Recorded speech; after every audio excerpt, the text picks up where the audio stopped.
말씀의 이해를 돕기 위해서 앞에 있는 9절부터 연결되는 내용입니다. 여자들도 옷을 단정하게 입고 정숙한 몸가짐과 생각을 하기를 바랍니다. 아름답게 보이려고 머리에 요란한 장식을 달거나 보석과 값비싼 옷으로 치장하지 마십시오. 오히려 선한 일을 해서 아름다움을 가꾸십시오. 하나님을 경외하는 여자는 선한 행실로 자신을 아름답게 꾸며야 합니다. 여자들은 조용히 듣고 겸손하게 순종하며 배우십시오. 나는 여자가 가르치거나 남자를 지배하는 것을 허락하지 않습니다. 여자는 조용히 있어야 합니다.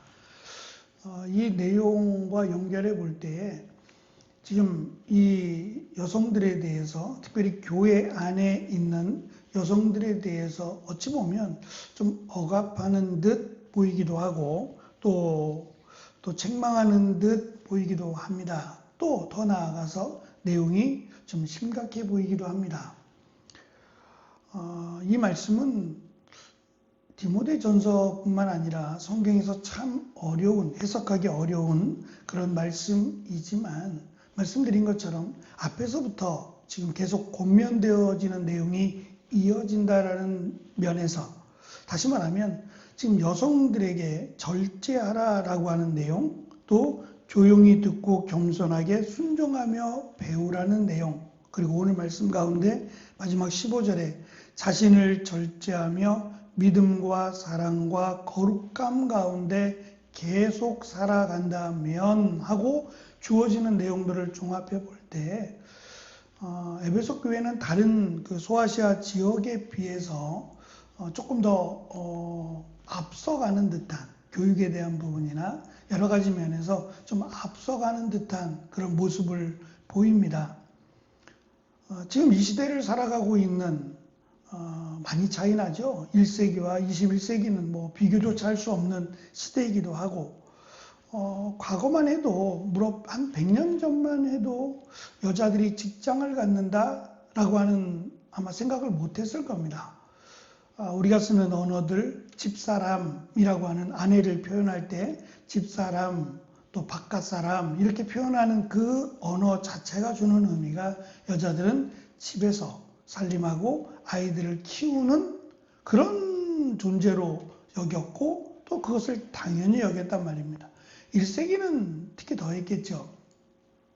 그런데 지금 에베소 교회, 말씀드린 것처럼 에베소 교회는 다른 소아시아 지역보다 훨씬 더 앞서가는 그런 모습들을 보이게 되는데, 아마 지금 시대에 결혼해서 자녀들이 아이를 낳고 또 부부가 함께 자녀를 키운다라고 하는 것은 우리에게 매우 익숙한 일입니다.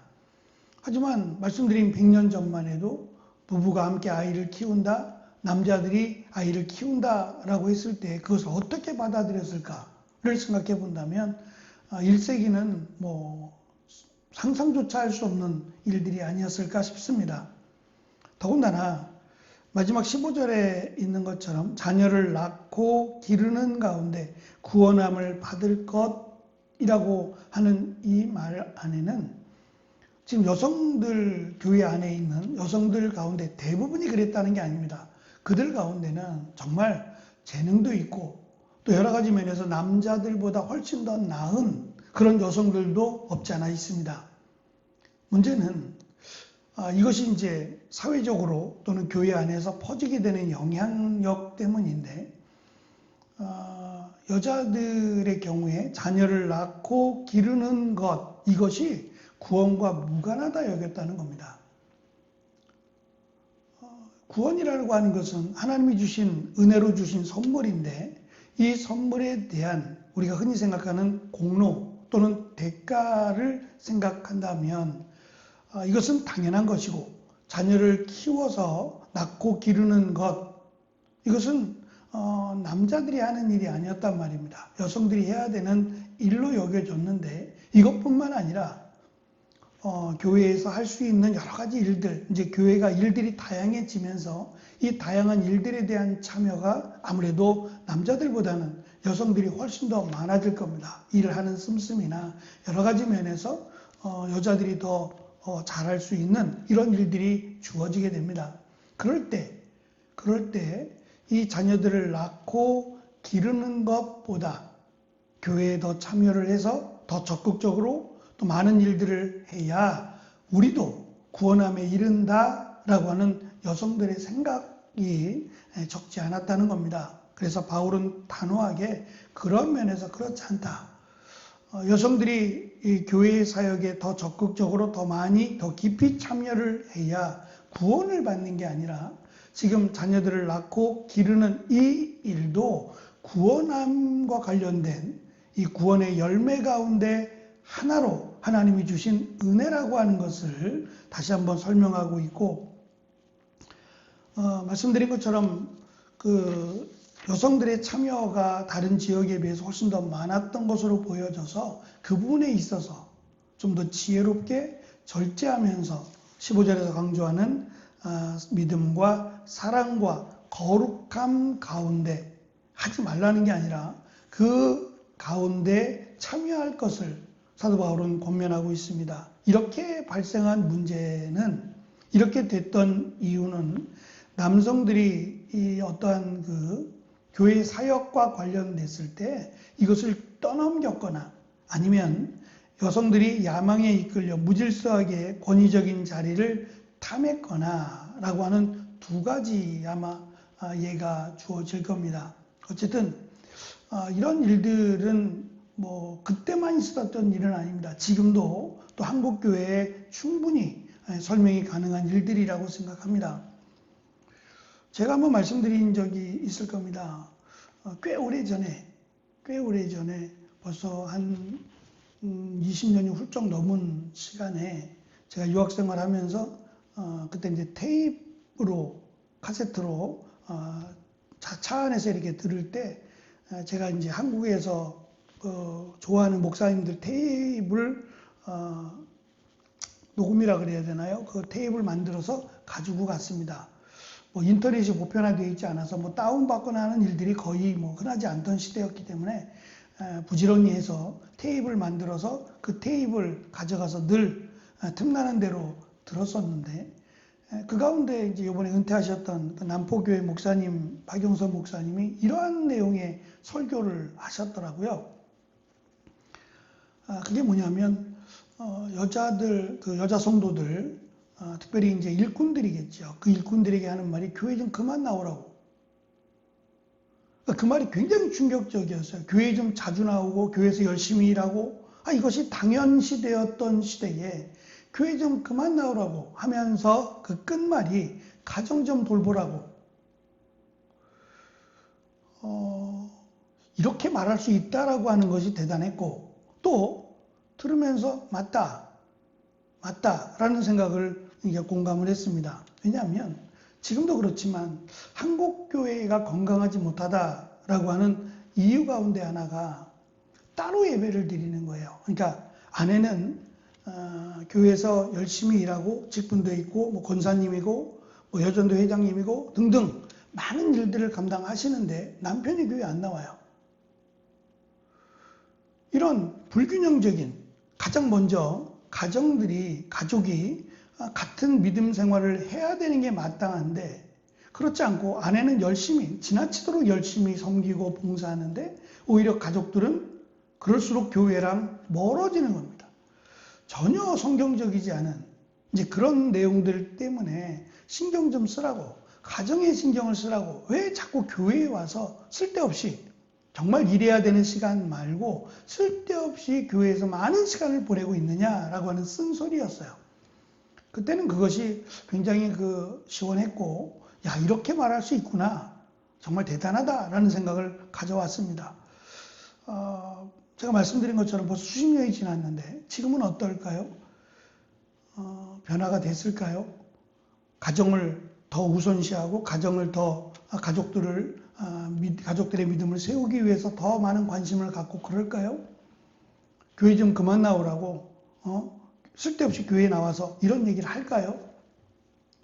지금 사도 바울이 하는 이야기가 그겁니다. 먼저 가족들에 대해서 해야 될 일에 대해서 그럼 누가 그 일을 할 것이냐는 거죠. 자녀를 낳고 기르는 일은 당시에는 무조건 여자들이 해야 되는 일이었는데 그 일 또한 구원의 열매에 해당되는 일이니까 소홀히 하지 말고 이 일에 더욱 열심히 하라는 권면과 더불어서 지금 교회에 참여하지 말라는 게 아니라 참여하되 믿음과 또 사랑과 거룩함 가운데 할 것을 권면하는 겁니다. 그래서 자칫 오해할 수 있는데 여자들은 교회에서 잠잠하고 일을 하지 말고 가르치지 말고 이러한 의미가 아닙니다. 너무 앞서가다 보니까 그 일에 대해서 굉장히 그 밖에서 바라보는 사회에서 바라보는 교회가 굉장히 문제가 많고 마치 사회를 역행하는 듯한 그런 모습들을 보이고 있으니 조금 천천히 가라는 이야기입니다. 그리고 언젠가는 이 일이 이제 남녀 평등에 대한 문제나 이런 부분들이 해결이 될 텐데 그 부분에 있어서 조금 더 자제할 것을 권면하고 있고, 말씀드린 것처럼 자녀들 세대에 자녀들을 잘 가르쳐서 이 자녀들 세대에는 당신들이 하고자 했던 그런 열심과 이런 수고들을 마음껏 할 수 있도록 혼자가 아니라 함께 남편과 아내가 함께 할 수 있는 시간적 여유를 가질 것을 권면하고 있다라고 보시면 좋을 것 같습니다. 그래서 자칫 오해할 수 있는 말씀들인데 이 말씀은 1세기에 해당된 그들의 환경이나 그들의 문화나 그들의 사회적인 배경으로 인해서 사도 바울이 권면한 것이지 지금도 동일하게 이렇게 권면했을까? 저는 그렇지 않을 것 같아요. 오히려 더 열심히 참여할 것을 권면하고 특별히 참여뿐만 아니라 지금 마지막 15절에서 권면한 것처럼 믿음과 사랑과 거룩함 가운데라고 하는 이 권면은 저는 동일하지 않겠나 싶습니다. 남자에게나 남자 성도들에게나 여자 성도들에게나 동일하게 하나님의 일을 감당함에 있어서 다른 이들이 상처를 받거나 또는 질서가 무너지는 이러한 일들이 생기지 않도록, 그래서 사도 바울은 좀 특별한 표현들을 썼습니다. 아담을 먼저 만드시고 이브를 나중에 만드시지 않았느냐라고 하는 말로 질서 이야기입니다. 하나님이 남자 아담을 먼저 만드신 것은 가정의 질서를 세울 때에 남자들, 여자의 머리가 남자가 되게 하기 위함이다라는 것을 강조함으로 질서가 뒤바뀌거나 여자가 더 능력이 있고 잘한다고 해서 남자를 가르치거나 남편을 가르치거나 남자들을 오히려 다스리려고 하는 이 모습은 사회에서도 전혀 이해할 수 없는 부분이기도 하지만 아직은 시기상조라고 하는 이런 부분 속에서의 권면이라고 생각하면 좋을 것 같습니다. 그래서 자칫 여자들을 폄훼하거나 무시하고자 하는 듯한 그런 모습으로 보여질 수 있는데 그것이 아니라 오히려 잘 교회를 건강하게 잘 세울 때에 일단 교회에게 교회를 허락한, 아직은 에베소 교회가 처음 이제 목회자를 세운 첫 교회가 되는데 뭐 준비할 게 많겠죠. 그런 상황 속에서 어쩌면 디모데보다 더 앞서가는, 디모데를 가르치려고 하고 디모데보다 앞서가려고 하는 그 모습도 없지 않아 있었을 겁니다. 그래서 그 부분 속에서 교회의 질서라고 하는 하나님이 세우신 그런 교회의 질서를 따를 것을 오히려 강하게 권면하기 위해서 이런 표현들을 사용했다라고 봅니다. 어쨌든 교회는 교회의 질서가 있고 또 하나님이 세우신 하나님의 뜻들이 있습니다. 시대는 바뀌었지만 그 뜻들이 하나님이 원하시는 대로 건강하게 잘 세워지고, 또 이러한 교회의 질서들이 세상에서 볼 때는 왜 교회는 이라고 말할지 모르겠습니다. 하지만 교회의 주인은 역시 하나님이시고 하나님이 기뻐하시는 뜻을 이뤄가는 것이 우리가 마땅히 해야 될 일이라면 지금도 이 시대를 살아가면서 우리가 질문을 던져봐야 될 겁니다. 어떻게 하는 것이 하나님께서 원하시는 교회를 세워가는 방법인지, 어떻게 참여하는 것이 하나님이 기뻐하시는 것인지, 지금 1세기의 이 말씀이 아니라 지금 우리가 살아가는 이 시대 속에서 끊임없이 우리가 고민하고 또 하나님이 기뻐하시는 교회를 세워가기 위해서 우리가 노력해야 되리라고 생각합니다. 결론은 마지막 15절에 있는 것처럼 믿음과 사랑과 거룩함으로 하나님의 일을 잘 감당하라고 하는 권면입니다. 이 권면에 맞게끔 우리가 힘써 주의 일을 또한 가정을 잘 세워가는 귀한 은혜가 있기를 축원합니다. 기도하겠습니다.